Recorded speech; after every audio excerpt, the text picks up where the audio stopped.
బులెటిన్లో బ్రేకింగ్ చూస్తున్నాం. తెలంగాణ కొత్త సీఎస్ గా రామకృష్ణరావును ప్రభుత్వం ఎంపిక చేసింది. ప్రస్తుతం ఆర్థిక శాఖ స్పెషల్ చీఫ్ సెక్రటరీగా రామకృష్ణరావు ఉన్నారు. అయితే ఈ నెలాఖరుతో ప్రస్తుత సీఎస్ శాంతికుమారి పదవీకాలం ముగియనుండడంతో ఆమె స్థానంలో రామకృష్ణరావును నియమిస్తూ ప్రభుత్వం ఉత్తర్వులు జారీ చేసింది.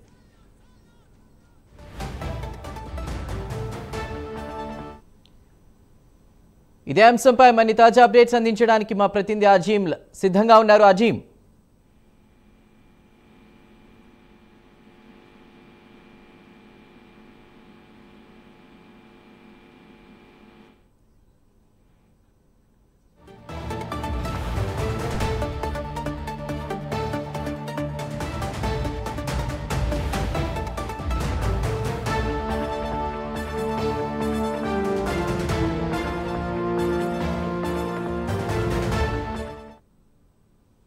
తెలంగాణ కొత్త సీఎస్ గా రామకృష్ణరావును ప్రభుత్వం ఎంపిక చేసింది. ప్రస్తుతం ఆర్థిక శాఖ స్పెషల్ చీఫ్ సెక్రటరీగా రామకృష్ణరావు ఉన్నారు. అయితే ఈ నెలాఖరుతో ప్రస్తుత సీఎస్ శాంతికుమారి పదవీకాలం ముగియనుండడంతో ఆమె స్థానంలో రామకృష్ణరావు నియమిస్తూ ప్రభుత్వం ఉత్తర్వులు జారీ చేసింది.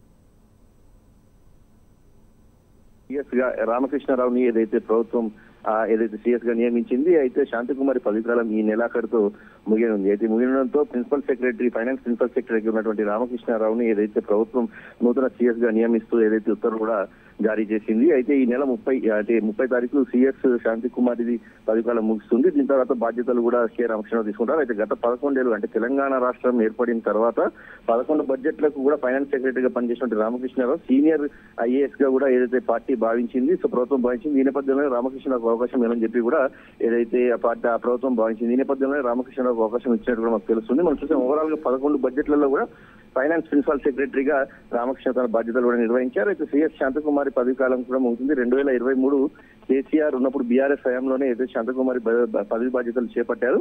సో 1989 బ్యాచ్ కి సంబంధించిన శాంతకుమారి పదవీకాలం ఈ నెలాఖరుతో ముగుస్తుంది. సో 1991 బ్యాచ్ కి సంబంధించిన రామకృష్ణరావు మరొకసారి ఏదైతే ఐఏఎస్ గా ఏదైతే సీఎస్ గా పదవి బాధ్యతలు తీసుకుంటారు. సో ఈ నేపథ్యంలో మనం చూసినట్లయితే తెలంగాణకు నూతన సీఎస్ 30 మధ్యాహ్నం నుంచి ఏదైతే పదవి బాధ్యతలు తీసుకున్నట్టు కూడా ఆర్డర్ లో చాలా స్పష్టంగా ఉంది. సో ఈ నెలాఖరు తర్వాత మనకు నూతన సీఎస్ గా తెలంగాణ ప్రభుత్వానికి కె రామకృష్ణరావు పదవి బాధ్యతలు వహిస్తారు. తర్వాత ఏదైతే ఫైనాన్స్ సెక్రటరీగా తనకున్నటువంటి అదనపు బాధ్యతలు కూడా ప్రస్తుతానికి అయితే ప్రభుత్వం కొనసాగించాలని కూడా భావిస్తున్నట్టు కూడా తెలుస్తుంది. సో అనంతరం వేరే వారికి ఏదైతే ఫైనాన్స్ ప్రిన్సిపల్ సెక్రటరీ బాధ్యతలు అప్పగిస్తుంది. దాని తర్వాత పూర్తి స్థాయిగా ఏదైతే సీఎస్ బాధ్యతలను కూడా కె రామకృష్ణరావు నిర్వహిస్తారు. Right Azeem, thank you.